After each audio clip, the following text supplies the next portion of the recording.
Welcome to the Salmon Runs YouTube. Enjoy the video. You start by confirming prerequisites and taking the first actions now. Check the game version and install updates. Once done, open settings and enable quest tracking in Quest UI.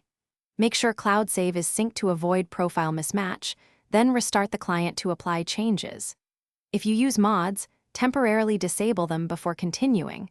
This isolates variables and speeds troubleshooting. You're doing this to ensure the system registers quests reliably and to prevent stale data from masking deeper issues. Once the basics are set, continue by clearing local cache and temporary game files. You should backup saves first so nothing is lost.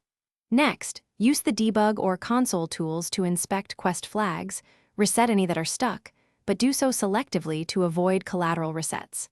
Then untrack all quests and retrack just the main objective to see whether the tracker responds. If it works, add secondary quests one by one. This isolates the problematic quest or system interaction. Final steps complete the fix and provide recovery options if things go wrong. Apply any remaining patches or hotfixes, then log out and back in to confirm the tracker persists. If you use mods, restore them one at a time and test. This finds conflicts quickly. If the problem remains, collect your save, a clear step list, and the game logs, then contact support. One key tip: when nothing else works, try loading an earlier save where tracking worked. That often reveals whether data corruption is the root cause. Thanks for watching. Consider subscribing if we helped you.